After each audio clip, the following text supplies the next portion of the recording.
Hello, and welcome back to Strict Scrutiny, your podcast about the Supreme Court and the legal culture that surrounds it. We're your hosts. I'm Melissa Murray. I'm Leah Littman. And I'm Kate Shaw. And wow, it has been a week for this podcast, for each of us, and for the country. So we're going to start by bringing you up to speed on some of the executive branch's latest moves in its campaign of lawlessness. We'll then cover decisions the court has issued since our last show, and we will end with some court culture. First up, article Too Fascist, Too Furious. So last Wednesday evening, the president unleashed a travel ban. That is a bar on immigrant and non-immigrant visas for nationals of several countries, as well as restrictions on certain kinds of visas for the nationals of other countries. Nationals from the following countries are subject to the flat-out ban: Afghanistan, Burma, Chad, Republic of the Congo, Equatorial Guinea, Eritrea, Haiti, Iran, Libya, Somalia, Sudan, and Yemen. What do they all have in common? Nope, nothing's coming to mind. Nothing's coming to mind. So that's not all. Nationals from the following list of countries are subject to the other restrictions. That's Burundi, Cuba, Laos, Sierra Leone, Togo, Turkmenistan, and Venezuela. And if all of this sounds familiar, then you were probably around during the first Trump administration. In that hellscape, Trump announced, as a candidate, that he would order a complete and total shutdown of Muslims entering the United States. That's literally a quote. Then, within the first few weeks of his becoming president for the first time, Trump, without warning, announced a ban on entry from several Muslim-majority countries. You might remember the chaos surrounding that ban. People were stuck at airports because they had boarded flights bound for the United States and were midair when the order announced they wouldn't be allowed to enter the country. So not only was the public not given any notice, the State Department and the Department of Homeland Security were similarly not briefed. And so there were no processes in place whatsoever. Because that unitary executive. That's am how I you right? government. So unitary. So unitary. Love it. In any event, the United States Supreme Court in all of its glory, and of course, in a decision by noted institutionalist John G. Roberts, eventually upheld the third iteration of the travel ban. And this was after allowing the administration to partially implement the second iteration of the ban. The third version purported to be more legitimate, and it appeared to have emerged from some kind of intergovernmental process. So good work, fellas. It also didn't apply to green card holders, so that certainly helped. But all to say that the third iteration, which the court ultimately found to satisfy the requirements of the Constitution, appeared to be somewhat reverse engineered, cleansing it of its original origin story, which was, of course, rooted in that anti-Muslim animus. So realizing that the Supreme Court would let him do a little racist xenophobia animus as long as there was some minimal effort to pretend it wasn't racist xenophobia animus, this new ban, which we're calling Travel Ban 4.0, also proclaims that it is the product of some kind of departmental review process. The order purports to restrict travel from the aforementioned countries because it says those countries lack sufficient processes to screen applicants. And because some people from the countries overstayed their visas, of course, everyone else from the same countries would overstay their visas too. Children, this is what we call a stereotype. The order also went out of its way to smear Haitians in particular. It noted, quote, "Hundreds of thousands of illegal Haitian aliens flooded into the United States during the Biden administration. This influx harms American communities by creating acute risk of increased overstay rates, establishment of criminal networks, and other national security threats." Just going to say, all of this seems to be entirely on brand. And by on brand, I mean this. In Springfield, they're eating the dogs, the people that came in. They're eating the cats. I really could live the rest of my life without ever hearing that clip again. So listeners, sorry. But the TikTok remixes and the dances were something. I almost never check TikTok. Yeah. Could you tolerate it more if it were mixed in with Elena Kagan? Just assume you're dead wrong. Like, what about that? That mashup could be amazing. Way more. Yeah. Okay, that I could listen to. That's true. They're eating the dogs. They're eating the cats. Just assume you're dead wrong. Just assume you're dead wrong. That's Wait, if it. no one's done this, please, listeners. Someone do it. Definitely start with uns, uns. All right. Well, Okay. that would take the edge off because these are dark times, right? This order is riddled with animus. And, because, of course, the malevolence and the incompetence are always layered atop one another in this administration, it also reflects complete policy incoherence. The administration previously rescinded temporary protected status for nationals of certain countries, including countries on this list, on the specific ground that conditions in those countries had so improved that TPS was no longer warranted. But it now proclaims those countries as lacking the capacity to actually screen visa applicants or migrants. Little bit of tension. The administration has also tried to expel people to two of the countries on the list, Libya and Sudan, that it now says lack the infrastructure to reliably screen and process migrants. And you would think all of this would call into question the lawfulness of this order, and yet we are not that optimistic that SCOTUS will care. Look at you parsing, Kate, like getting into the interstices here. It's almost like you're in Article 2, but not this Article 2. This is not the kind of thing they do in Article 2. Not this time around. Nope. No. So that wasn't even the only illegal executive order issued last week. It never is. The president also issued a proclamation canceling visas for international students and researchers at Harvard. The proclamation announces that, in news to everyone, including those at Harvard, that crime rates are apparently up at Harvard, including violent crime rates. So obviously it has to be the foreigners' fault. Children, this is what we call a baseless xenophobic accusation. The proclamation also insists that it is suspending the Student Exchange Visa Program, or SEVP, because it claims, once again, without evidence, who needs evidence, that Harvard continues to use affirmative action. Two things about this claim. First, it's not entirely clear how the alleged continuation of race-conscious admissions policies and the student exchange visa program are related, but whatever.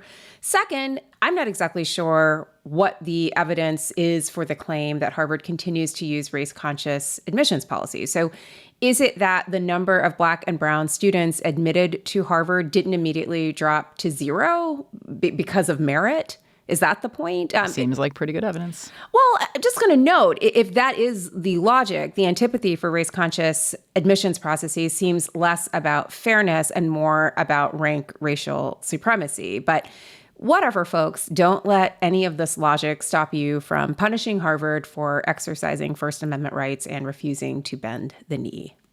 Carry on. In more Article 2 shenanigans, this is a shenanigan we weren't able to cover at the live show but wanted to note, and that's that the Department of Justice, headed by one Pamela Jo Bondi, filed some voting rights litigation that is more like voting wrongs litigation. Specifically, on the heels of Justice Allison Riggs' victory in the North Carolina Supreme Court race, which Riggs won by a few hundred votes, remember, won back in November, but was only declared finally the winner a few weeks ago.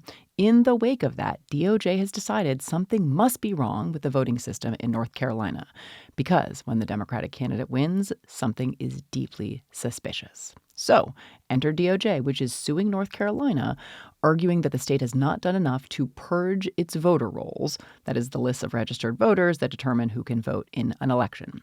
The basic claim is that North Carolina registered voters without requiring a driver's license or the last 4 digits of their social security number.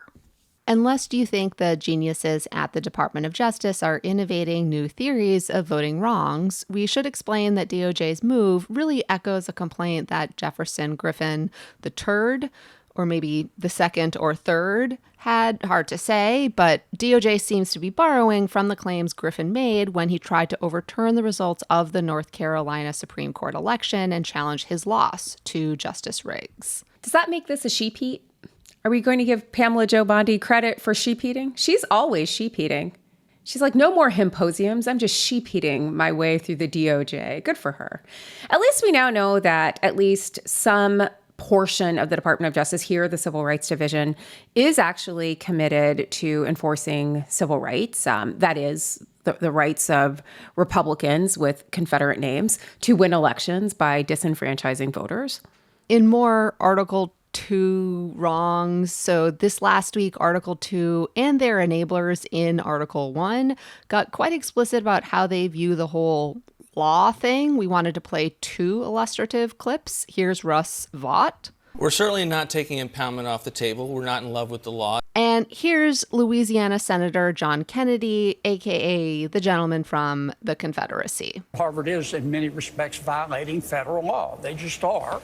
And they say, but we're entitled to the money anyway. And they're not. And it'll be interesting and impactful to see how it turns out. And what federal law is Harvard violating? Well, here's what I think Harvard is doing. Harvard practices ideological capture. We're just going to leave that there. Supreme Court, we know you will find some inspo in these remarks for the remainder of your decisions. Can I just pause for 1 second? We'll get to this later in the episode, but as the cold open tease probably, but as the cold open Do you tease know this gentleman, communicated, no, I do, but I also now everything, I'm going to get over this, but everything that comes out of our mouth, I am now hearing in like being posed to us by either Senator Kennedy or Senator Blackburn. Did you refer to the gentleman from the Confederacy? Did you say too fascist, too furious? Yeah. It's all. I did. That's probably me. And Yes. the answer is yes. Yes, I did. I said it, Yes. and it was awesome. Yeah. Can I defend it now? I mean, do you remember that clip of Sex and the City when Samantha is at the clinic and she's going to get an AIDS test and they start asking her about her sexual practices and she's like, yes, only when scared. Yes. Also, yes. I probably should have watched that as like a hype up exercise before testifying last week. Yes. Did you refer to Senator Cruz as the Yes. gentleman from Cancun? Yes. Did you refer to Senator Kennedy as the gentleman from the Confederacy? Yes. All right. Next time, ladies. Next time I will. Only when surprised. All right. We'll come back to Senate testimony, but We're going to back get you Article 2. prepped for the next one. Don't That's worry. true. Okay, good. I'm glad we're back on Article 3 because guess what, ladies? Bad decision season continues apace. We got one decision that we talked about on our live show, but it was just the one. This week, SCOTUS was like, guess what? We're showing our work. There were a bunch of decisions that they dropped this week. And not surprisingly, several of these decisions were predictably bad, though not as bad as they could have been. And of course, because this is the Supreme Court, one of these quote unquote decisions was actually a non-decision. So we'll talk about that. All of this is inevitably going to prompt some in the legacy media to proclaim that the Supreme Court isn't so bad, really. It's actually very, very moderate. They reach unanimity so many times. They're actually really together. There are no ideological divisions, blah, blah, blah.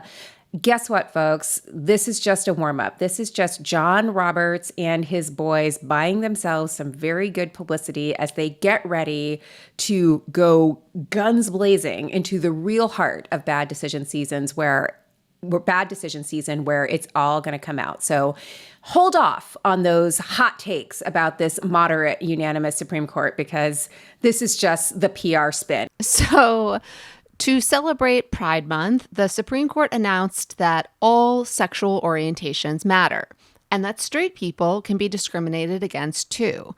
That's right, we got the decision in Ames versus Ohio Department of Youth Services.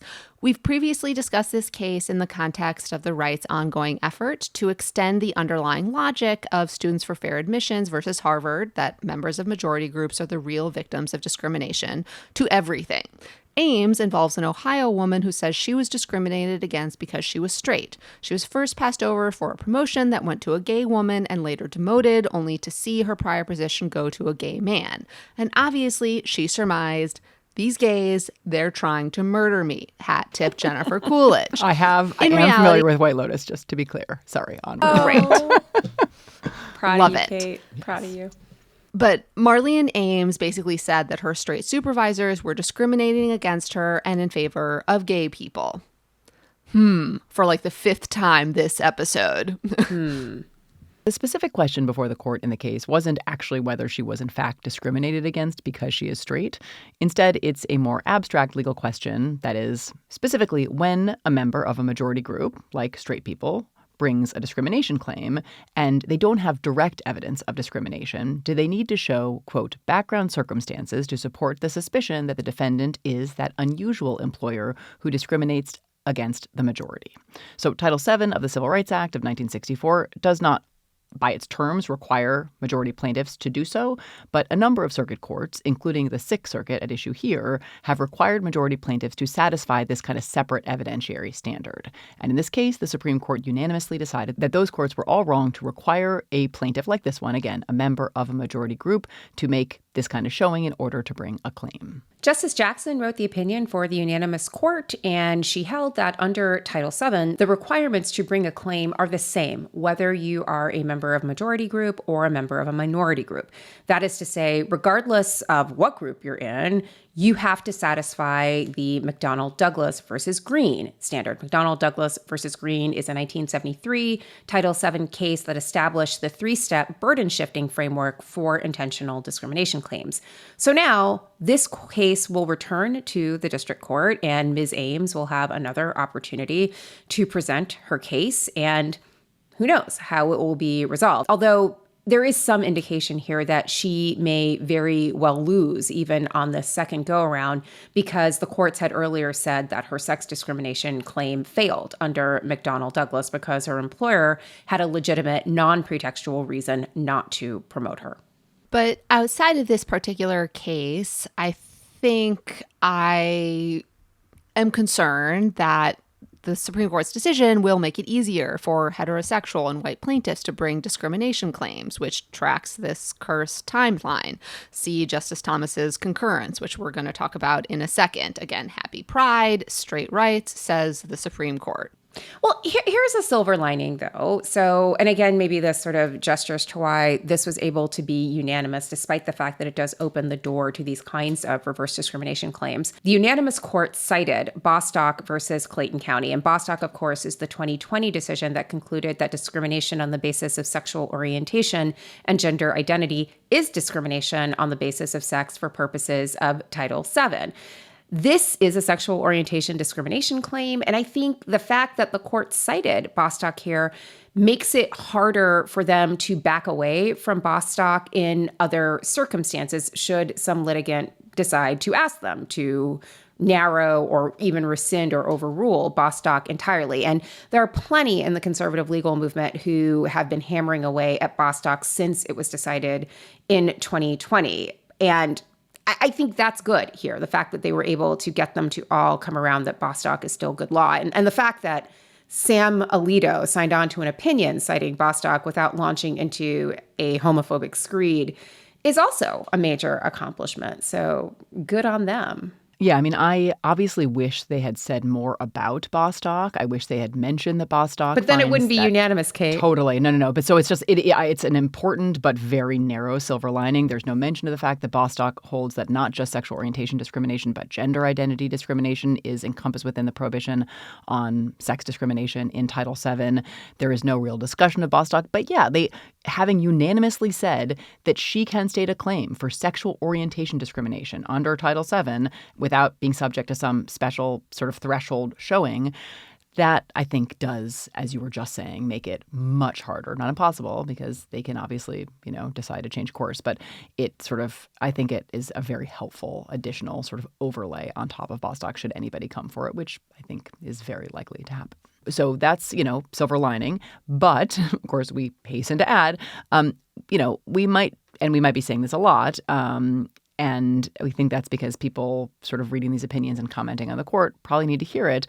But we kind of need to understand the court's unanimity in this case and some of the others we're going to be discussing today in a very particular way. And to do that, I think we need to talk about Justice Thomas's separate writing in Ames, which is this kind of bizarro world version of what SCOTUS could have said, literally just very plausibly might have said in this case without the calming, law-forward influences of the Democratic appointees. So we are often, I think, critical of the Democratic appointees if we think they are engaging in appeasement that we think will ultimately be unsuccessful or even counterproductive. But a case like this does show you that they sometimes are able to divert onto a path of sanity, something that could go very, very badly. And I think the Thomas concurrence in this case really is a case study in that. So this is the point in the episode where We're just going to call this segment, "We Need to Talk About Justice Thomas's Concurrence." Okay, so let's start there. So Justice Thomas filed a concurrence in this case. And again, this is very typical of him. He often has things that he wants to say go a little bit further, even though he nominally agrees with the outcome. He wants to go a little further, maybe issue some invitations to do more, say some other things.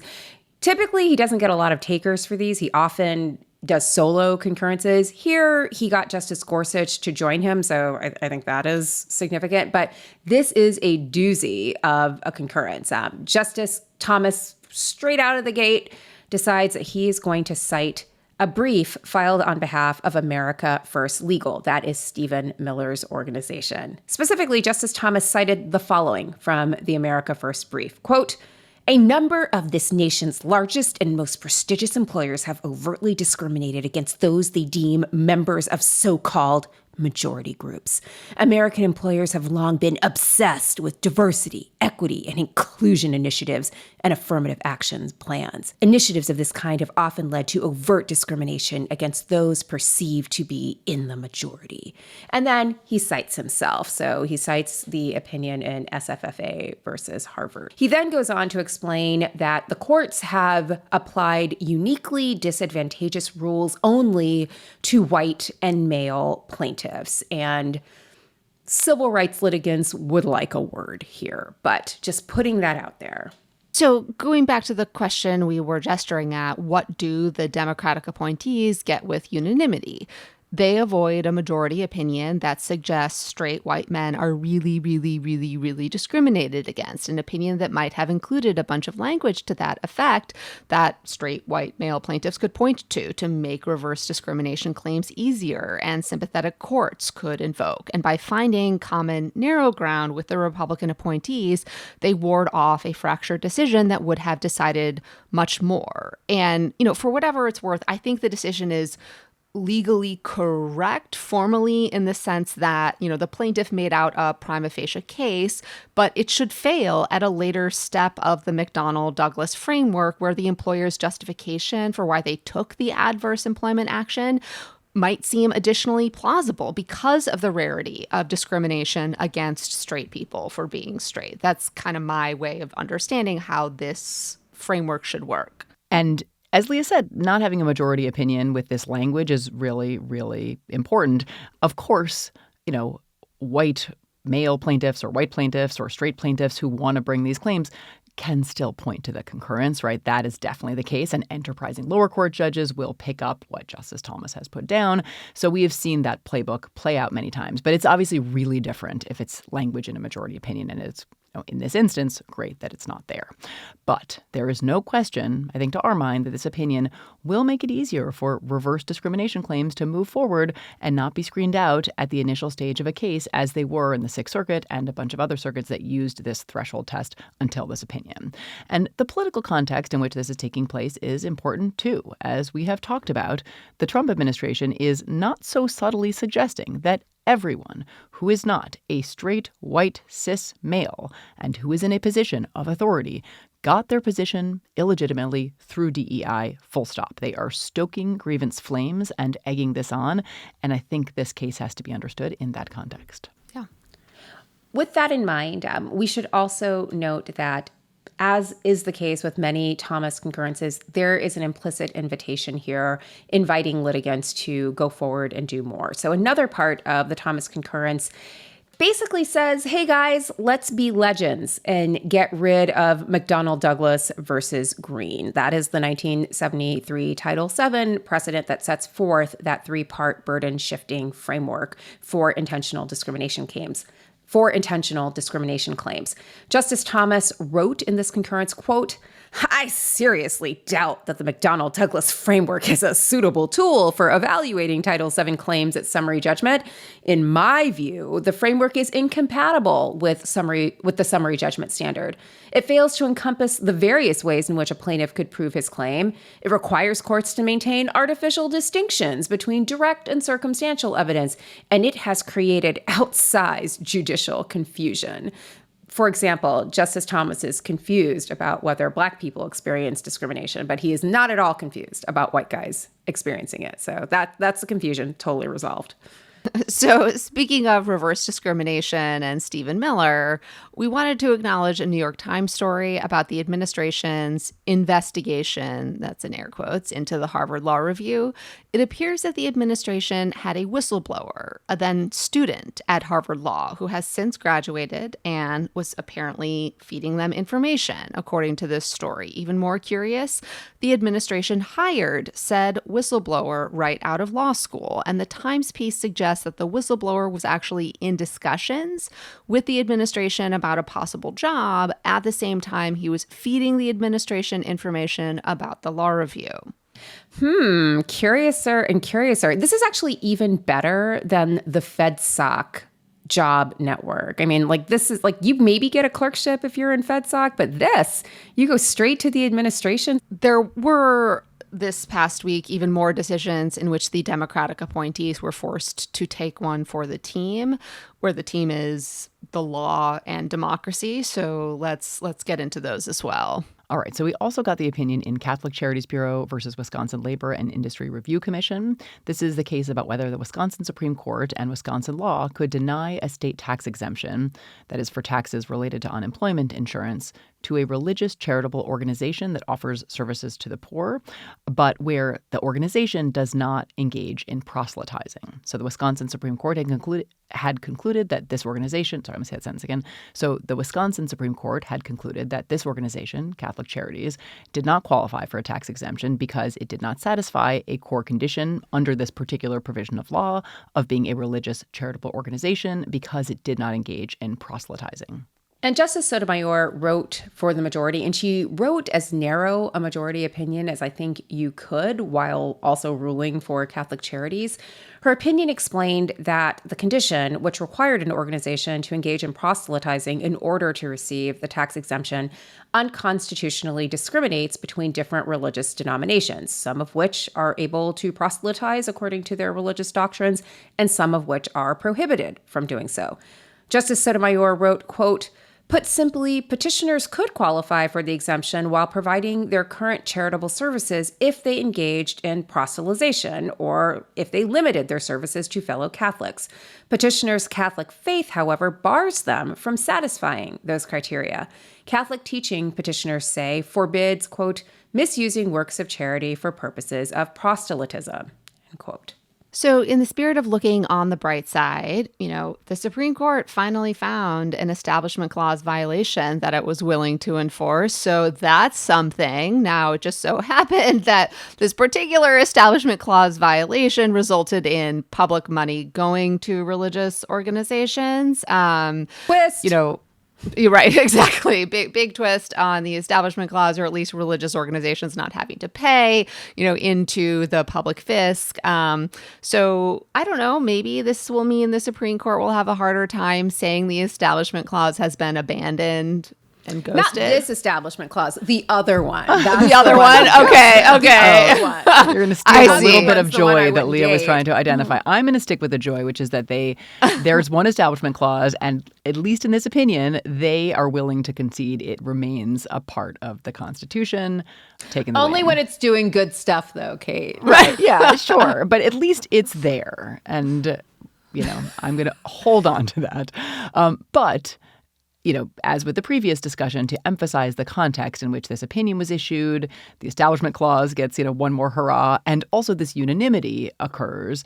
It is possible that the opinion could have been written way, way more broadly, as Justice Thomas's, once again, separate writing indicated. So Thomas would have said, It's like an alternative conservative it really universe. is. Yeah, completely. But real close to it actually, these being majority opinions.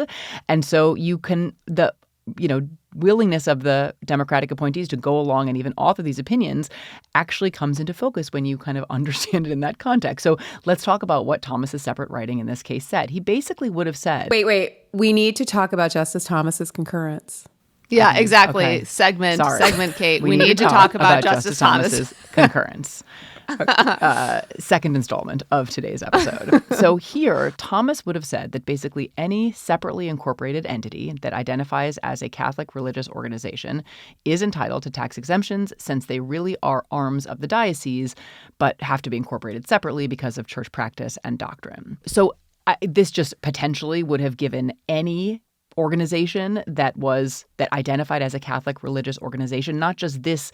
Catholic Charities is definitely a Catholic organization engaged in charitable work. He is talking about a much more expansive definition that would have entitled a much broader swath of organizations to this particular tax exemption. So, like what? I want to understand this. Like, is it like Catholic Cable Industries? Like, that's a religious organization? Like seriously, just anytime you use Catholic, like, seems like it.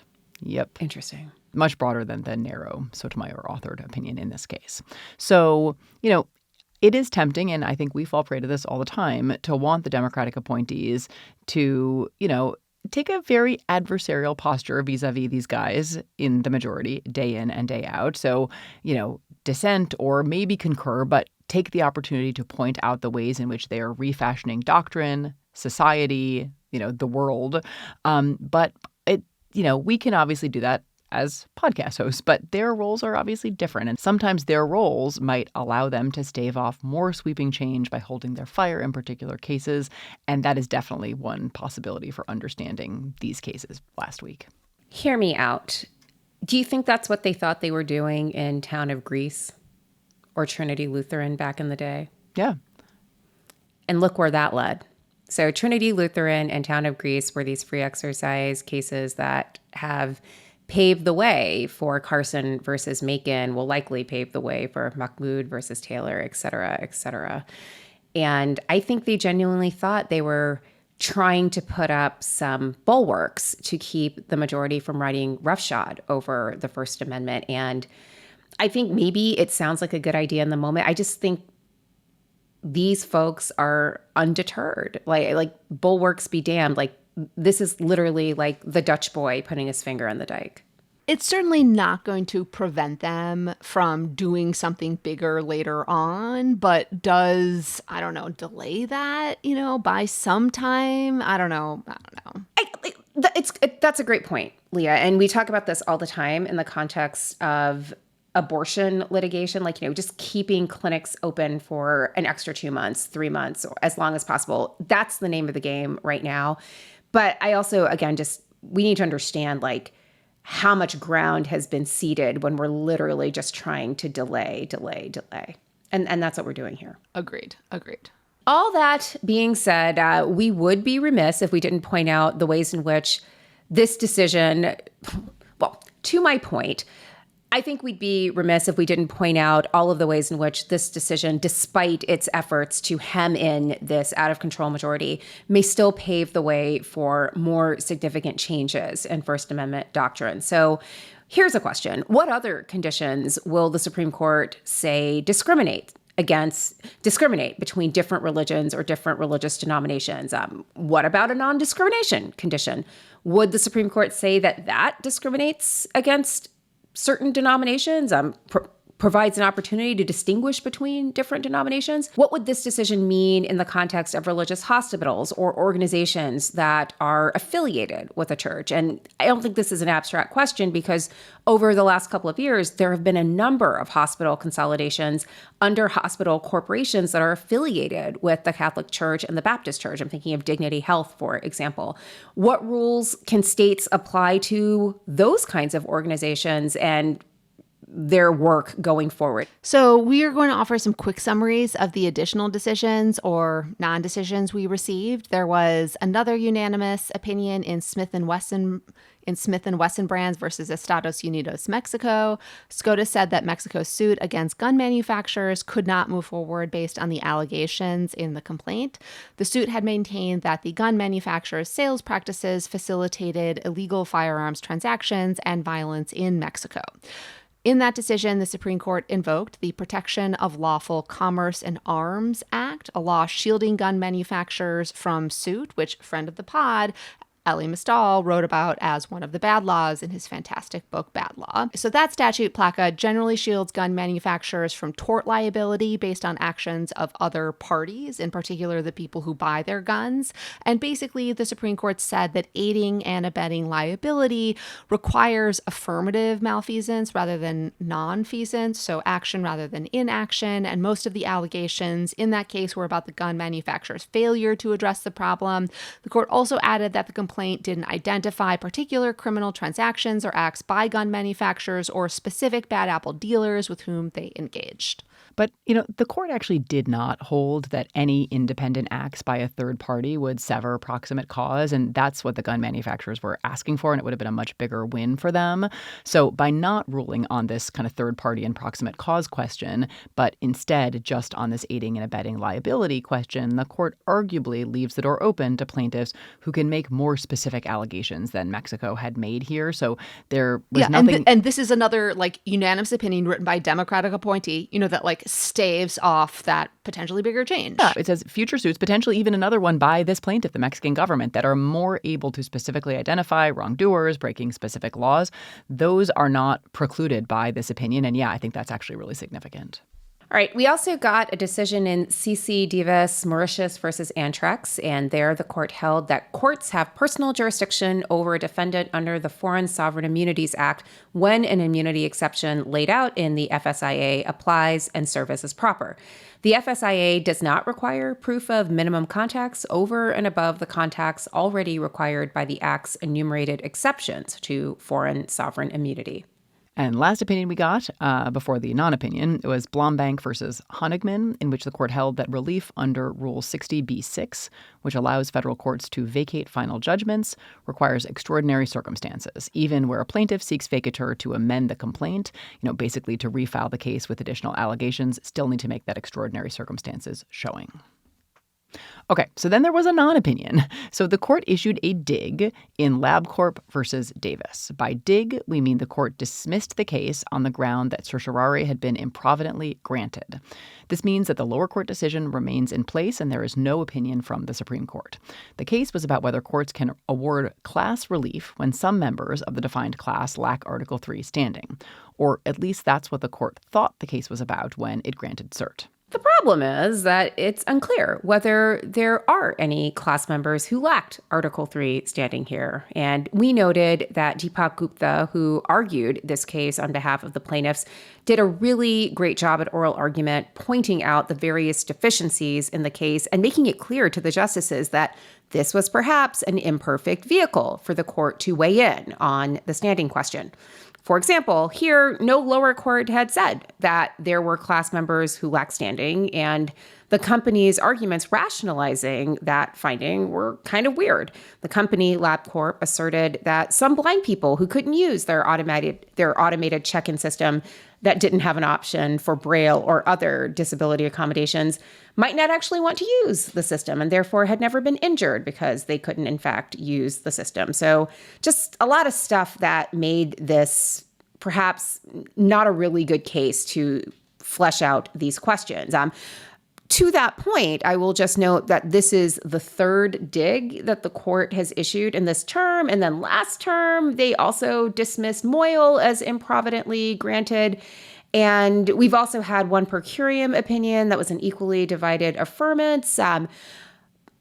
Really interesting. Seems a lot like quiet quitting to me. I will say separately on the question of the digs, maybe you guys just need to slow the fuck down and stop taking so many cases just because you really want to get to the issues. Because that's kind of what the digs say to me.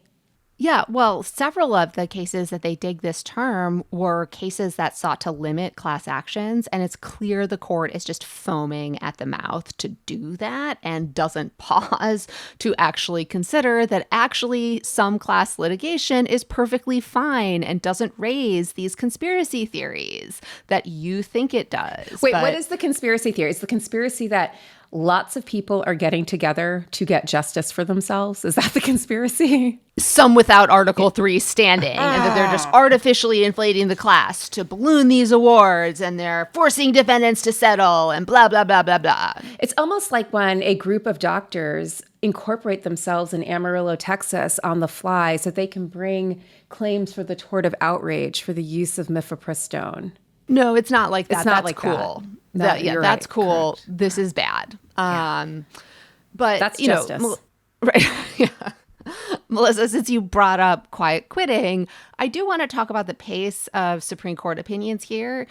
in my mind, they are going quite slowly in terms of releasing opinions. Yeah, they dropped a boatload this week. Well, I know, but let's think about how many they have left. So there are 26 argued cases with opinions yet to be issued, and 3 weeks and a day to finish them. If they plan to finish by June, that's like 7 decisions a week or so. I mean, not counting shadow docket orders. And I'm concerned they might go into July can be again. a sentence. They can be a sentence, and unless they were doing justice and you want to dissent from that. Like, you don't do anything on the shadow docket. I just, the not being able to plan when they're going to be able to finish, it's just... Well, that's on us. That's our beef. Like, I think you have to give them some credit. 6 this week, I was surprised. I was like, oh, wow. Well, they too are getting nervous about their summer vacations, and so maybe they will. But I think... Fantastico. I think at least, we don't know where they're going. That is a reference to, for newer listeners, Neil Fantastico. Gorsuch debating which fabulous Italian destination he should select for some boondoggle. What was he doing? Teaching somewhere? I don't think he was selecting between locations. I think he was like, they were putting him up at some nice place. No, and he was choosing between Venice and Bologna, I think. Oh, was that what it was? It was the exchange. But then you're right. The Fantastico might have been a reference to the lodging, but it was in the context of where would you like to go, sir? Anyway, TBD where they're going to spend the summer. But yeah, I would like them to rip this Band-Aid off a little faster. Girls, you want to get to the end when the end might really be the end, like the end of the rule of law. Like, that's all fair. Delay. That's all fair. We were just talking about I do that. wish they spaced it out a little bit more, because I am concerned that some of these big cases are just going to get lost. What you're concerned about is that at our live show, we'll have to do like 9 of these opinions and we won't have time for any games. We'll do a game. It's just the game might not make it into the episode. Fair. Okay, so maybe just taking a step back on the decisions and big picture, friend of the pod, Allie Mistal, called the last week Walk the Plank Week for the Democratic appointees, which evocative, kind of along the lines of what we were talking about. And I think another thing that the decisions underscored to me is how much has already been lost in various areas of law, such that the Democratic appointees are no longer putting up a fight, like in the Ames case about whether non-discrimination law tracks an anti-subordination view where you care about whether the law creates some sort of hierarchy versus an anti-classification or colorblind view where you just care, are they considering race or sexual orientation, even if as part of an effort to diversify an institution or rectify past wrongs. And that ship sailed, in important ways. And so it was also a reflection of that for me. And just as we cautioned against firing up those SCOTUS so unanimous and moderate takes, the court issued 2 emergency orders on the shadow docket that seemingly divided the justices along 6-3 ideological lines, as the Republican justices on the court once again went to bat and did a solid for the Trump administration. First, the Republican justices are apparently on team big balls, so the court allowed DOGE to get access to data held in by the Social Security Administration. They blocked a lower court ruling that had limited DOGE's access to that sensitive information. The 3 Democratic appointees dissented. Justice Jackson's dissent, which she wrote, was joined by Justice Sotomayor, wrote, quote, "Today the court grants emergency relief that allows the Social Security Administration to hand DOGE staffers the highly sensitive data of millions of Americans. The government wants to give DOGE unfettered access to this personal, non-anonymized information right now, before the courts have time to assess whether DOGE's access is lawful," end quote. The Republican justices also shielded DOGE from some oversight. They blocked a lower court ruling that had allowed Crew, Citizens for Responsibility and Ethics in Washington, from being able to obtain records related to DOGE. Once again, the 3 Democratic appointees dissented. So now I guess I'd encourage all of you, when you think big balls, think SCOTUS. And when you think SCOTUS, think big balls. In any case, we're definitely going to need to have a few additional drinks of the summer, the big ballers, at this point in bad decision season. Strict Scrutiny is brought to you by Americans United for Separation of Church and State. You can't destroy 250 years of secular democracy without gutting precedent, shattering norms, and dropping a few billion. The same people and groups that backed Project 2025 are part of a larger shadow network that's relentlessly pushing to impose a Christian nationalist agenda on our lives and our laws. Church-state separation is the bulwark blocking their agenda. And one of the last bastions of church-state separation is our public school system. So that's why they are pushing school vouchers everywhere. It's why they're arguing for religious public schools. Yes, you heard that right. Religious public schools. We've talked about this on the podcast. Just this term, there was a case in which the state of Oklahoma said, hey, guess what? We can't have religious public schools. But these guys were like, no, you totally can. The First Amendment requires it. Thankfully, the Supreme Court pushed back on this, but there's going to be another case and it's going to percolate back up to the court in real time. And it means that we have to be vigilant. We have to fight back. And you know this. If you're listening to Strict Scrutiny, you already see the writing on the wall. You know we can and we must fight back. And that's where Americans United for Separation of Church and State comes in. You can join Americans United for Separation of Church and State and support their growing movement because church-state separation protects all of us. You can learn more and get involved at au.org/crooked. Strict Scrutiny is brought to you by OneSkin. As the weather warms up, you might be rethinking your skincare routine, especially if you're using retinol, which can leave your skin more vulnerable to sun damage. Here's why I'm switching to OneSkin's facial moisturizer OS1 Face this summer. In lab studies, OS1 Face boosted collagen production, similar to a retinol, but without the sun sensitivity risk. And unlike retinol, which can disrupt your skin barrier, OS1 Face strengthens it, helping your skin become even more resilient to the sun, heat, pollution, and other types of environmental stressors. The key is OneSkin's patented OS1 peptide. It works by targeting the signs of aging at the cellular level, something a retinol cannot do. In fact, it's the first peptide scientifically proven to reverse skin's biological age. So instead of irritating your skin like other topicals can, you're actually helping your skin look and feel and act like its younger self. Take your younger self skin out for a cocktail. Get a Cosmopolitan. Get stronger, smoother, and healthier skin this summer with OneSkin. You'll save 15% on your first purchase when you use code STRICT at oneskin.co. I love OneSkin because, again, as I've said, I'm a person of a certain age, but I don't want to look like a person of a certain age. I want to keep my skin in tip-top shape. I love skincare, and I love OneSkin, and I especially love OS1 Face because it's light, it's perfect for summer, and it's totally effective. You put this on, pat it into your skin. I like to pat, and then I dab on some sunscreen, and I'm good to go. Easy peasy, and I know that it's working. OneSkin was founded in 2016 by an all-woman team of scientists with PhDs in skin regeneration, stem cell biology, immunology, and bioinformatics. After testing the efficacy of more than 900 so-called anti-aging peptides, they developed the OS1 peptide, the first ingredient to reverse skin's biological age. OneSkin believes that the purpose of skincare is not just to improve how you look, but to optimize your skin's biology at the cellular level so that it's more resilient to the aging process. OneSkin is the world's first skin longevity company. By focusing on the cellular aspects of aging, OneSkin keeps your skin looking and acting younger for longer. And for a limited time, you can try OneSkin with 15% off using code STRICT at oneskin.co. That's 15% off oneskin.co with code STRICT. And after you purchase, they'll ask you where you heard about them. And I would love for you to please support our show by telling them that Strict Scrutiny sent you.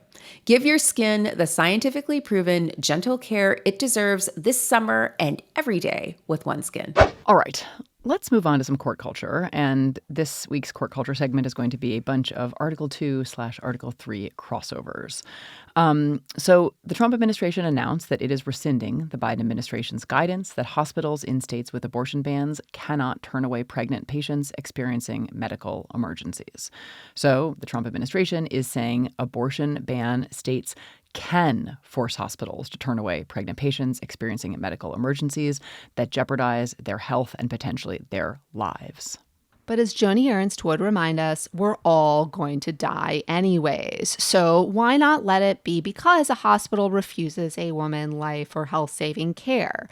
It is illuminating to know that their all lives matter mantra apparently did not include pregnant women. Not going to lie, I'm actually surprised they didn't do this on January 21st. I mean, I wonder if abortion is such a third rail for them right now that this had to get buried in the travel ban and the stuff with Harvard and everything else because they think we won't see it or no one will call it out or there's no enterprising podcast of raging feminist podcasters that would have noticed it and just said it to their listeners every week. But thankfully, we're here.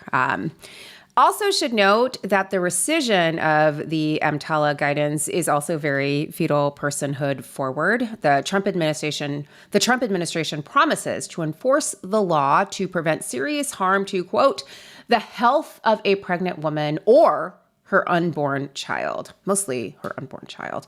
And just going to say again, SCOTUS made all of this possible for the administration to do this because it, last term, decided to dig the case about whether federal law, EMTALA, the Emergency Medical Treatment and Active Labor Act, preempted state abortion bans, at least as applied to women requiring stabilization in the context of medical emergencies. So thanks, John, et al. Yeah, I mean, one thing that I did want to flag, and maybe you guys are sort of reading this differently, but this is guidance that is being rescinded. The Trump administration, despite its insistence across the board that it cannot, right? Like, we just can't emphasize this enough. It cannot change a statute passed by Congress. The statute requires hospitals to provide stabilizing care to any person who goes to the emergency room, and no guidance can change that. So I guess I am saying this because I am worried that sounding the alarm is really important, but I don't want people not to go to emergency rooms if they're in distress because they're like, oh, the Trump administration says I can't. The hospital can't help me. There, I think, is going to be an understandable fear on the part of doctors and ERs in abortion ban states about what they can do. But I at least still read the statute to require stabilizing care if they are in crisis. And I don't think that anything the Trump administration has done changes that. So I don't think anyone experiencing a medical emergency is not going to go to the emergency room because pain, and you're just going to go. I do think, though, the rescission of the guidance creates more of a legal morass, a lot of legal uncertainty on the part of providers. And again, I don't know, like, you're right. The guidance is distinct from the law itself, and EMTALA is still very much a thing. But without a Congress stepping in saying, like, we did that, who's to say? And so I hear you, and I don't want to be hyperbolic about it, but I do think this is really, really bad. And there are a lot of doctors, based on this guidance, who are just going to be really skittish about this. And I think that, more importantly, there are a lot of general counsels in hospitals who are going to be super skittish. No, that's all fair. Also consider how EMTALA is enforced. You know, it is in part a spending clause statute. And if the federal government, right, which has the power of the purse, is now saying, we're not going to withdraw funds from hospitals that refuse stabilizing care, right, that general counsel's office is going to say, well, our doctors are facing criminal liability. We don't face financial risk if we refuse care. And what's so the I safest think path? that also, right, yeah. No, it's an awful and like genuinely scary development.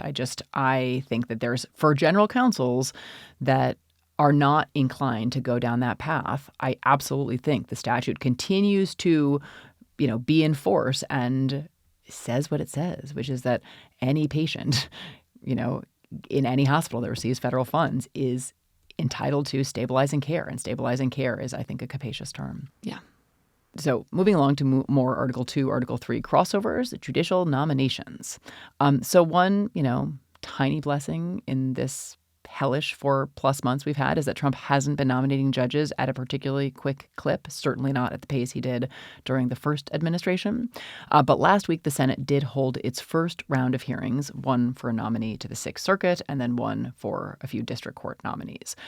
Let me just say one word about the Sixth Circuit nominee. The nominee for the Sixth Circuit has been nominated for that position because the Democrats could not get the votes to confirm Biden's nominee to that position, Carla Campbell. So instead, we are facing the possibility, indeed I think the likelihood, of a lifetime appointment for one Whitney Hermendorfer, an Alito and Barrett clerk in her 30s. Yeah. I think Joe Manchin did that. I'm pretty sure that's what happened. But anyway, we now also have some district court nominees. And at their hearing last week, guess how many Democratic senators showed up? All of them? All of them. That would be a good guess. That should be the answer. The answer is 2. So Durbin Come the fuck on. and briefly Are you serious? Padilla. What? Briefly. So it's really just 1.5. I mean, I'm not sure. I know he came at the end. I just don't know if he had a chance to actually ask any questions of the nominees, but he was physically present. But So what happened to Hirono and Booker and all White House? paging all of them, I have no idea. I was actually stunned to learn this, but they just didn't show. And I guess it was a busy week on the Hill. I'm sorry, that's no excuse. So, and to give you We all a have sense 3 of jobs. You can go Yeah, to 2 right, hearings. Come on. Yeah. To give you a sense of the kinds of candidates these Democratic senators didn't show up to interact with, some enterprising journalists have provided some important details about these potentially life-tenured individuals. We're just going to highlight one, Josh Devine, who Trump nominated to a district judgeship in Missouri. Devine is the current Solicitor General of Missouri and previously clerk for Thomas and is a longtime member of the Federalist Society. Jen Bendery at the Huffington Post reported on some of Devine's writings while a college student. In those writings, he noted that he wanted to make literacy tests great again. So he argued in favor of reviving literacy tests as preconditions for voting. While such tests, he acknowledged, had been used as a form of discrimination during the Jim Crow era, he maintained that they weren't inherently, quote, a bad thing. This Overton window is moving so fast. It is stunning. Then there's more. Jay Willis, our friend at Balls and Strikes, looked at some more of Josh Devine's columns. In one column, he explained his opposition to homosexuality, which he likened to bestiality and continued to say, quote, any form of sex that goes against the biological design of procreation, end quote. I wonder where he's going to be on Scrutiny. Something else the Democratic senators did not show up to ask this guy about was his views about fetal personhood, on which he wrote, quote, I am a zealot. And he believes that, quote, preborn humans have had their inalienable right to life stripped from them by abortion mills, end quote. And of course, he compared Roe versus Wade to Dred Scott and Plessy, as all the FedSoc bros do. He claimed that Planned Parenthood, quote, aids sex traffickers, end quote. And he maintained Christians cannot, quote, just leave their religion at home, end quote, because they are, quote, obliged ethically to impose their beliefs on others, end I'm just going quote. to say, this is one where we could have used Dianne Feinstein saying the dogma is strong in you. You know, Melissa, I'm going to dissent strongly from Melissa. that, No. Too soon, my friend. But Cory Booker could have had a good round with this guy. And you know what? Wasn't there. And, Devine also maintained that criticism of the former Denver Broncos quarterback, Tim Tebow, was the product of, quote, bias and possible hatred against Christianity, end quote. Or just a hatred of the Denver Broncos. Right. Nope, that can't be it. So, in light of this nomination and others, I just wanted to come back to something we briefly alluded to at the live show, which is the Trump-Leo supposed fight. And I just think that has been vastly overstated and overplayed, because even as Donald Trump might not be outsourcing these picks to the Federalist Society, it's clear he's still going to be drawing from their ranks, since they are the pool of available nominees who share the beliefs of this administration. And yes, he might be looking for the most hackish among them, but that's not going to mean going with non-Federalist Society types, and doesn't change what the Federalist Society has done for Trump or the judicial selection machine. But I do think we may see sort of 2 different tracks, both the FedSoc judges and the MAGA judges. And there may be some space between them. I don't think there are that The many. space would be a library. But I don't think there are that many. I mean, you have Beauvais, obviously nominated to the Third Circuit. But beyond that, I think it is going to be a small pool of the kind of MAGA judges that Trump is going to want. And so he is still going to be pulling from FedSoc types. And I mean, I will say, you guys may disagree with this, but there are definitely some FedSoc identified people who are rule of law conservatives who ruled against Trump in the aftermath of the 2020 election. And so I think that there will be a strong impulse to, weed out those rule of law types. And so I truly don't know what the kind of future of the FedSoc Trump relationship will be.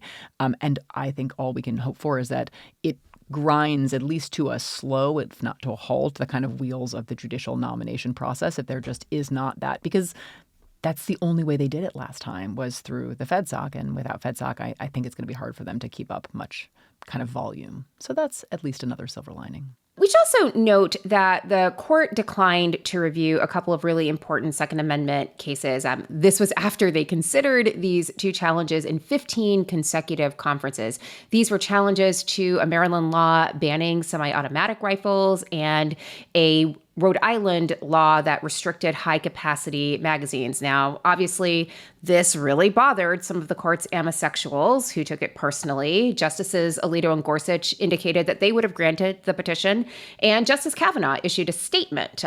He called it a statement respecting the denial of cert that indicated that because, quote, millions of Americans own AR-15s and a significant majority of the states allow possession of those rifles, petitioners have a strong argument that AR-15s are in common use and are therefore protected under the Second Amendment. Try again. NRA, you'll get Brett Kavanaugh's vote when this comes up again. Justice Thomas obviously took all of this very personally, wrote a lengthy dissent, very much of a piece with Justice Kavanaugh's statement, where he noted that the AR-15 is the most popular rifle in America, and the question of the rights of lawful AR-15 owners are of critical importance and should be determined conclusively. He then blasted the lower courts for failing to read his mind and apply the confusing and stupid Bruin test properly. And just to say a word about the challenged Maryland law that banned AR-15s, it was enacted in response to the 2012 Sandy Hook Elementary School shooting, in which an AR-15, this kind of gun, was used to kill 20 children and 6 adults.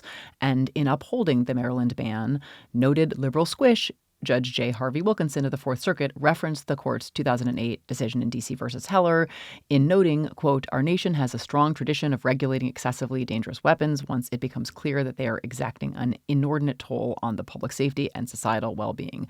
Wilkinson, I should say, was sort of a skeptic about Heller from when it emerged from the pen of Justice Scalia, but always took the position that it left ample room for some kind of regulation and obviously believed that this fell within what Heller clearly allowed.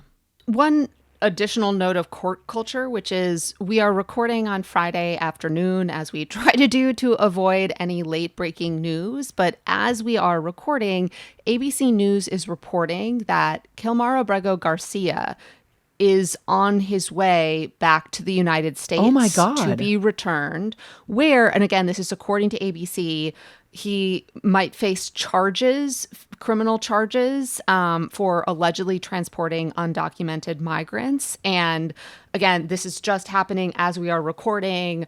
This is just so, unexpected, wonderful, obviously, criminal charges. Maybe he's guilty, maybe he's not, but that's what criminal trials and due process is for. And the fact that the administration seems to have relented to the variety of courts standing firm, media pressure on this, public pressure on this, I think should be taken as one of the more significant and encouraging signs of the power that people backed up by courts and law can do. So co-sign on all of that. Just, again, not to be the turd in the punch bowl here. There is a 2-count criminal indictment, which was filed under seal in federal court in Tennessee last month, according to ABC News. That 2-count indictment alleges that Abrego Garcia participated in a years-long conspiracy to transport undocumented migrants from Texas to the interior of the country, according to the sources that were briefed on the indictment and that reported that out to ABC News. So there's a lot of stuff here. So it's great that he is on his way back home. This, I think, should also get our attention, this alleged conspiracy. Yeah, I mean, I'm skeptical, but obviously, as Leah said, like we do have a system of justice in which those charges can be presented and he can defend against them. And I mean, that could be another sort of test of the actual, God, I'm going to say the sentence integrity of Pamela Joe Bondi's Justice Department. I'm not that optimistic about it, but it is among it is those a world allegedly of transported difference. are members of the Salvadoran gang MS-13, according to the allegations in the Well, indictment. so we'll see what evidence there is. But there is, regardless, a world of difference, right, between being rendered with no process to CCOT and facing federal criminal charges in court. And I totally agree with you, Leah. That's an enormous win for the rule of law, although obviously the legal jeopardy for Mr. Abrego Garcia is far from over. Wow. And indeed, some red flags have already emerged about the indictment and accusations. The former chief of the criminal division of the United States Attorney's Office in Nashville resigned following the decision, or perhaps the instruction, to seek an indictment against Kilmar Abrego Garcia. That office is the office in Tennessee that indicted Kilmar Abrego Garcia. And as Melissa's colleague Ryan Goodman noted on Blue Sky, the indictment already seems to depart from the referral report from the Department of Homeland Security in potentially meaningful ways, which kind of undermines the government's case against Abrego Garcia. So we will be watching this. Let's face it, it's really hard to bounce back after a night of drinks. And in fact, in my dotage, I don't bounce back the next day like I used to. I have to make a choice. I can either have a great night or I can have a great next morning. That is until I found ZBiotics Pre-Alcohol. ZBiotics Pre-Alcohol Probiotic Drink is the world's first genetically engineered probiotic. It was invented by PhD scientists to tackle rough mornings after a night of drinking. Here's how it works. When you drink, alcohol gets converted in your gut into a toxic byproduct in your gut. It's the buildup of that byproduct, not dehydration, that's actually to blame for your rough day after drinking. But pre-alcohol produces an enzyme that breaks that byproduct down. So just remember to make pre-alcohol your first drink of the night, drink responsibly, and you'll wake up feeling your best the next day. Look, I'm not gonna lie. I was a bit on the fence about pre-alcohol initially, but as you know, we have a new summer strict scrutiny cocktail, the Big Baller, and I'm not gonna lie, the Big Baller can leave you pretty wrecked. Check out any of our federal agencies. So I decided before I had my Big Baller, I was gonna take a little swig of the pre-alcohol probiotic drink. Had a little bit of it, had my Big Baller, woke up the next day ready to do battle with this administration. That's how you do it. Summer is here, and that means more opportunities to celebrate warm weather. But before your backyard barbecue brew, before that glass of Pinot watching the sunset at the beach, or before that campfire cocktail, don't forget to first take your ZBiotics Pre-Alcohol. Drink one before drinking and wake up feeling great and ready to take on the next day and all that summer has to offer. Go to zbiotics.com/strict to learn more and get 15% off your first order when you use strict at checkout. ZBiotics is backed with a 100% money-back guarantee, so if you're unsatisfied for any reason, they'll refund your money, no questions asked. Remember to head to zbiotics.com/strict and use the code STRICT at checkout for 15% off. There's so much stigma around men's mental health, but I think we all know simply by reading the U.S. reports, and in particular, Justice Thomas and Justice Alito's opinions, that if men had better access to mental health care, things would be better for all of us. Men today face immense pressure to perform, to provide, and to keep it all together. So it's no wonder that 6 million men in the United States suffer from depression every year, and it often goes undiagnosed. Guys, it's okay to struggle. Real strength comes from opening up about what you're carrying and doing something about it, so you can be at your best for yourself and everyone in your life. If you're a man and you're feeling the weight of the world, talk to someone, anyone. A friend, a loved one, a therapist. Don't put it down in the U.S. reports. Do not write a concurrence. I've benefited from therapy. When my mom passed away, talking to someone about the experience is something that really helped me get through it and really think about how my grief was affecting other parts of my life. With over 35,000 therapists, BetterHelp is the world's largest online therapy platform, and it's helping serve over 5 million people globally. And it works. BetterHelp has an App Store rating of 4.9 out of 5 based on over 1.7 million client reviews. BetterHelp is also convenient. You can join a session with a therapist at the click of a button, helping you fit therapy into your very busy life. Plus, you can switch therapists at any time. As the largest online therapy provider in the world, BetterHelp can provide access to mental health professionals with a diverse variety of expertise. Talk it out with BetterHelp. Our listeners at Strict Scrutiny get 10% off their first month at betterhelp.com/strict. That's betterhelp.com/strict. All right, so we're going to transition now to not really court culture. I think this is actually pod culture. Like I think it's our Kate podcast. culture. No, it's all of us. Yeah. Sorry, we're all in it. Okay, fine. Maybe this is a little Kate forward segment, I guess. Kate and Senator Kennedy forward content. So, okay, last week I testified before two subcommittees of the Senate Judiciary Committee on nationwide injunctions. And I wrote a long statement and spent some time preparing, but I honestly did not think, and probably should have, to prepare for being interrogated about this podcast. And Senators Kennedy and Blackburn are surprisingly super fans, did not know, but they are listeners, and so are their staffs, and they really wanted to talk strict scrutiny. So let's roll that tape. You host a podcast, correct? Yes, Senator. And that is called Strict Scrutiny, correct? All right, so Senator Blackburn wanted to know if I had called Justice Alito I think, raging misogynist, seemed to check out, so I tried to explain why I might have done that. But when Senator Kennedy confronted me about whether I'd called the justices evil, I thought that didn't sound like something I'd say, so I told him I really didn't think No, you were I like, had. I think that sounds like something my bitch co-host would say. You're like, If I am being honest, I think I was a billion things Leah has said come to mind, right? And that could fit in the category. Your staffers cannot tell our voices apart, Senator. I mean, I didn't say that, but I was thinking it. Okay, so fast forward to actually checking the transcript and the tape and this Let's roll reel the that they had tape. put together. Let's roll it. On April 22nd, 2024, you said there are some members of the Supreme Court that are evil. Which justices were you talking about?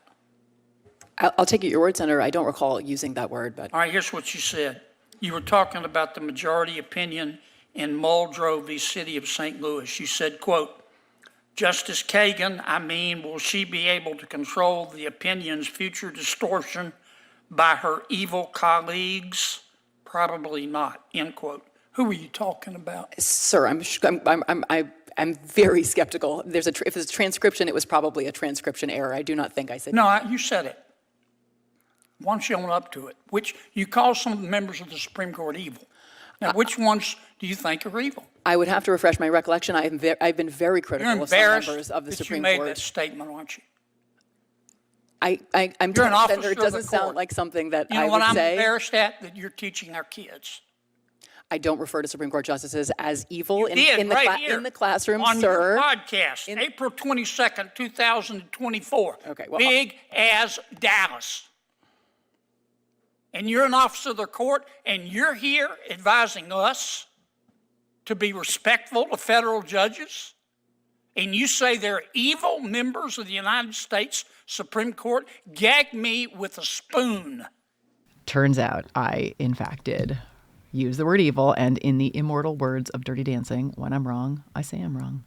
But so were you that wrong, though? It was such an offhanded comment. I mean, the way he made it sounds like you were saying they were stirring evil. cauldrons and had Totally. pitchforks. Yeah, that's not really. That's We've not been an doing this accurate podcast characterization. for 6 years. Like, if our listeners played a game, like at a live show with us, where they threw out phrases and said, did you say this or not? I would get less than 50% correct. Yeah. Because unless it's like a recurring joke, you know, like I'm not going to remember We're it. saying You don't remember so all the many conversations words. you Yeah. have Well, with friends, And that was right? also Yeah, and that's what this incredibly is. mild. Yes. I mean, it wasn't like you were saying like Brett Kavanaugh writes BuzzFeed listicles instead of opinions. like it was I so wish I'd been mild. asked about that. It's not like you just went on the Daily Show and called Brett Kavanaugh and Neil Gorsuch dumb and said you basically had to like write your book in language plain enough for them to understand, which like I said, right?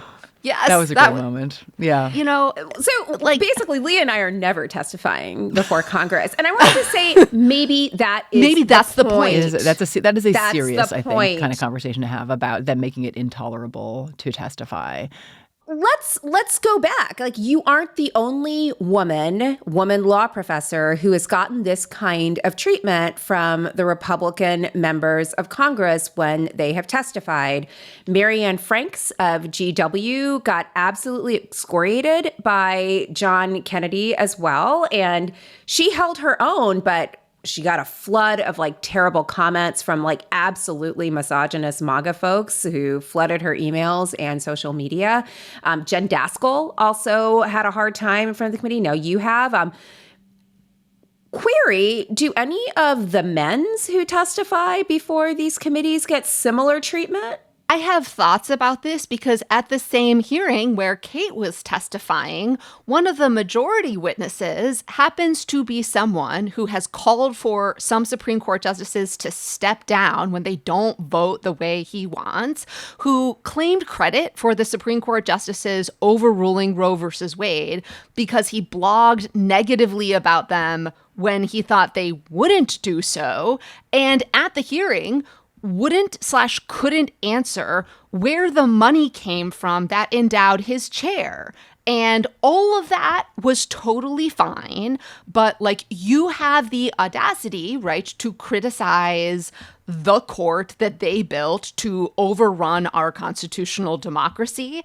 And so they want to shame you out of being able to appear at a Senate confirmation or like a Senate hearing. They kept talking about how you're a law professor. Like, FYI, we do not assign this podcast to our students. It's a side thing, right? Yeah. Yeah. I did say I definitely don't refer to them as evil in the classroom. And that's absolutely true. It is a different mode of discourse. And I would think a committee that has a leading podcaster on it, Senator Cruz, would understand the medium. Didn't he didn't come to my defense. Your husband? Didn't he weirdly introduce you with your husband? Like, what was that about? It was apparently a huge breach of protocol. Like, you have a bio you give to the committee, and that's what they're supposed to use to introduce you. So the majority, like the chair is not supposed to introduce the minority witness anyway, and they're definitely not supposed to editorialize about how you're married to a left-wing cable news host, which Cruz actually did when introducing me. And I felt my body kind of like shoot back 6 inches in my seat. I was so taken aback. And anyway, I guess they were just warming up. Just for the gentleman from Cancun, Kate Shaw is a graduate of Brown University and Northwestern University's law school and a Supreme Court clerk and a professor at the University of Pennsylvania. Chris Hayes is a cable news won host. Awards for her scholarship. Yes, but Chris Hayes was our roadie. Okay, that's what let's get it right. We're not disparaging Chris Hayes, but it really was a little bit like you're only here because of your husband or something, seemed to be what Cruz was trying to communicate. And I don't think it was offered in like a complimentary spirit. It was my pretty strong suspicion. Anyway. Justice for Snowflake and for Chris Hayes and for you. On this, like, they are trying to scare people out of facilitating any kind of oversight, whether that is before Congress or outside of it. I mean, I feel like they felt like they had to come for you and the other talented women that have appeared before them because, like, watching the live hearing live, also seeing the public's reaction to it, like, you managed to keep your cool while spitting cold, hard facts about how their false narratives were indeed false. And so I wanted to play this clip so that everyone can hear it if you weren't tuning in. What's the principle of when an injunction binding non-parties, which was never done in this country before the 1960s? And let's see the chart, the Trump chart, which was done really only once Trump came into office for the first time. You don't think this is a little bit anomalous? You don't think that's a little bit strange? A very plausible explanation, Senator, you have to consider is that he is engaged in much more lawless activity than other presidents, right? You don't think you must this concede that was as a never possibility. used before the 1960s, and suddenly Democrat judges decide we love the nationwide injunction, and then when Biden comes to office, no, actually. It's Republican appointees as well, Senator, and the 1960s is where some scholars begin, sort of locate the beginning of this. Can you identify one before then? Mila Sahoni, who's another scholar of universal injunction, suggests 1913 is actually the first. There were others in the 20s. The Republic endured for 150 years before there was a nationwide injunction. Well, the federal government was doing a lot less until 100 years ago. So there's many things that have changed in the last 100 or the last 50 years. So long as it is a Democrat president in office, then we should have no nationwide injunctions. If it's a Republican president, then this is absolutely fine, warranted, and called for. How can our system of law survive on those principles, Professor?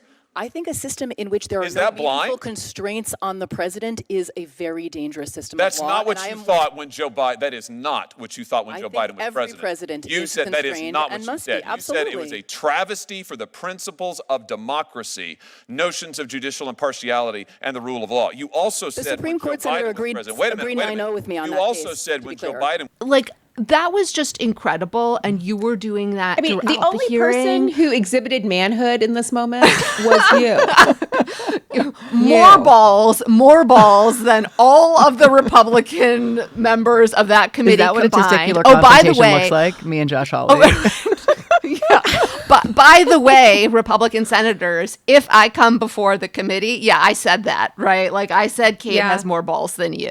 That sounds like Ask me about it. You should ask me about it. I'll defend it. Yeah. Ask me what I said about on my podcast. I mean, yeah. I guess the point of this, I think, is to keep smart women from testifying, keep anyone who might be a dissenting voice from testifying, make it harder for the minority in both chambers to conduct oversight or participate in oversight, and underscore, I think, for everyone that your real job, Kate, is really to be at home having babies and collecting your Trump baby bonus or whatever nonsense policy they want to put out there. So, and just to abstract up for 1 second on that, I think that's right. And I also think it's not just about testifying. I think it is disincentivizing speaking out. Like, I actually think it's part of that larger program to ratchet up the costs of dissent. This is one tiny instantiation of that, but that is the larger project. And fuck that. Listeners, if you want to send some fan mail describing exactly how pumped as fuck you were, when you heard the clip we just played, you know where to send it. We forget those guys. We had some real fans in the audience in DC on May 31st, and we've got to issue some thank yous to that amazing audience. 850 people at the Capitol turnaround. Amazing. Just incredible. We loved meeting the fans that stuck around for the after special package deal. There were Stephanie and Holden, Jamie, Rose, a pair in the pink No Law Just Vibes shirt, someone in an OG Strict Scrutiny t-shirt, in an OG No Law Just Vibes sweatshirt, Anna with the cool tattoos, the vet who was going to night law school, Kyra Hill, if you took pictures with us, please email those pictures to me. We would love to just send a small thank you. But that event and the people we met were just really incredible. And they are, things we read and liked. Let's do it. So on the recommendation of one of the people I met at the live show, I read Kristen Henning's The Rage of Innocence. Worth the recommendation.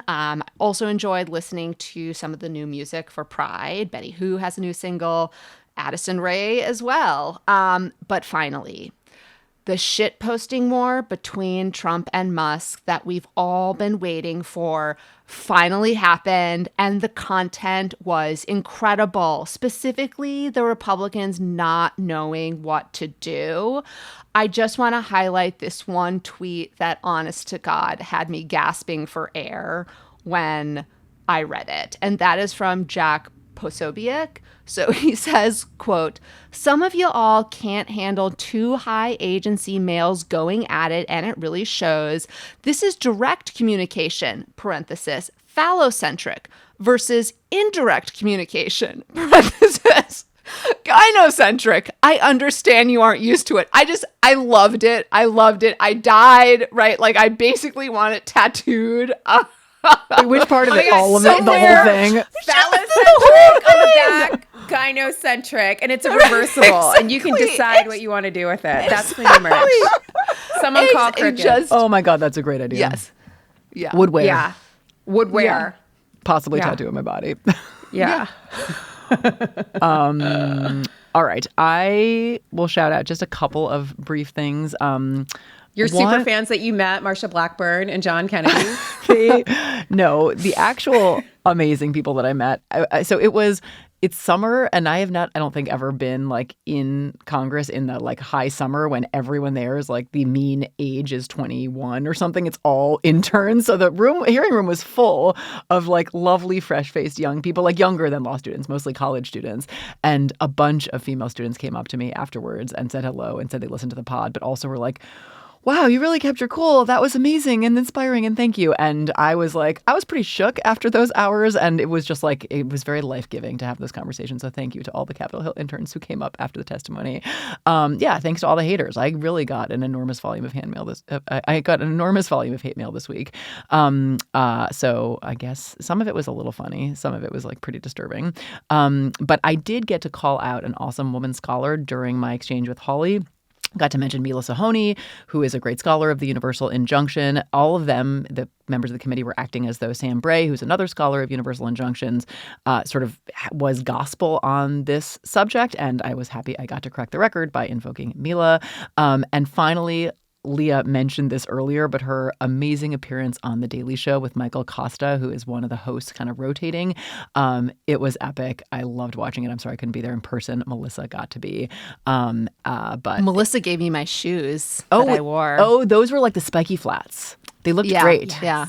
Nice. Obviously, I'm not cool enough to own them. So, but luckily, you have a friend who is, and that's what counts. Exactly. Unfortunately, her friend is maybe a half size larger than she is in the foot. So, in the green room, we literally lined those shoes with Kleenex. Are you serious? Like, I'm wearing these motherfuckers on stage. Well, it didn't show that the walk was perfect. It was great. I also wanted to shout out Leah's amazing star turn on The Daily Show with Michael Costa, who's amazing. It was a big night for the Mitten. Jordan Klepper was also there. Michiganders, Leah, Jordan, Michael Costa really did you proud. I will also say sleeper hit Troy Awada, who did an amazing bit on Elon Musk and his movement training, which was so funny. He also made a terrific cameo as the big, beautiful Bill that basically everyone on the House floor had their way with. And that was hilariously funny. Absolutely fantastic. Also, big shout out to our intern, Jordan, who brought his mom, Mari, and they both came wearing strict scrutiny gear, and that made it very visible on the TV when they panned to the audience. It was absolutely fantastic.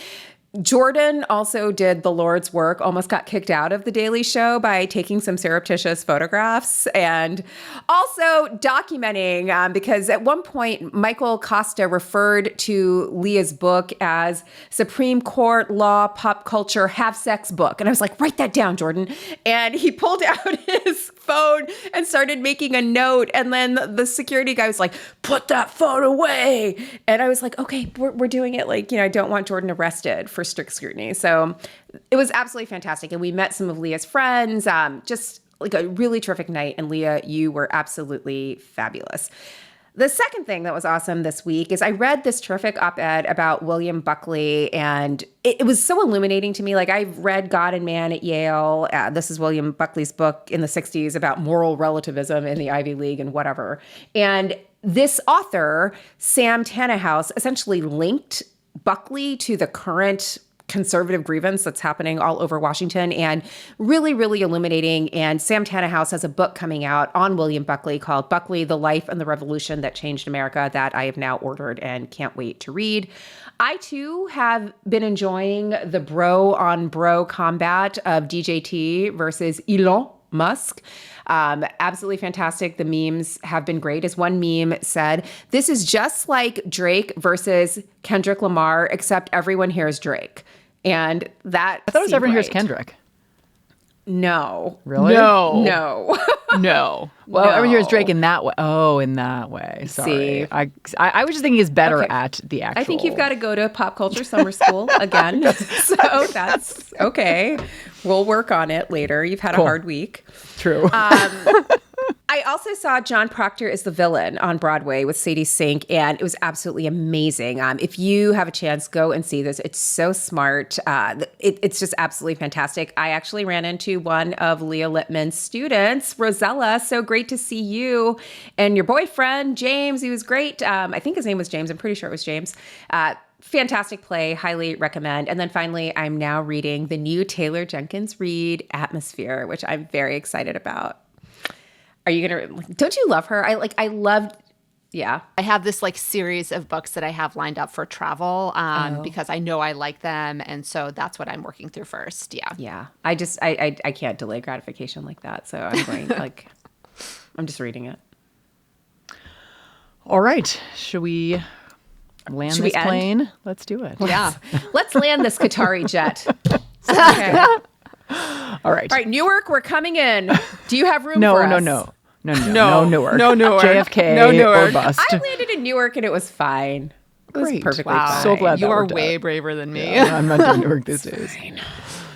So, because the court's actions on the shadow docket required a post-recording update, as always, Leah, I'm going to take advantage of this unfortunate fact, which required me to record some updates on my own and use it to say some additional things about the pressure, not so subtle threats, and attacks that were directed at Kate in particular and the three of us on the podcast more generally.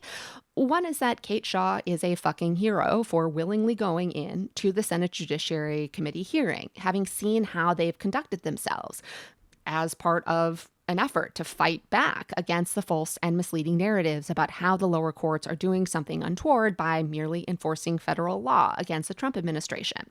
That's probably not something I would do right now, but her commitment to public education, the rule of law, and our system of separated powers and the rule of law runs that strong. There's a reason why they came for her, our beacon of hope, and subjected her to this abuse to try to dim her light. And I just want her and Melissa to feel support and like they aren't out on their own and won't be left on their own if and when they are threatened. Kate, I don't know if you will get this reference. Melissa, I think you will, but imagine the moment in Miss Congeniality where one Gracie Lou Freebush / Gracie Hart is asked in the finals of the scholarship competition about her feelings on the Miss United States pageant. And remember what she says after her brief shining moment. That's all. All right, little housekeeping before we go. For the next month, when you buy something from the Crooked store, you'll get a promo code for a free 30-day trial of Friends of the Pod, Crooked's subscription community.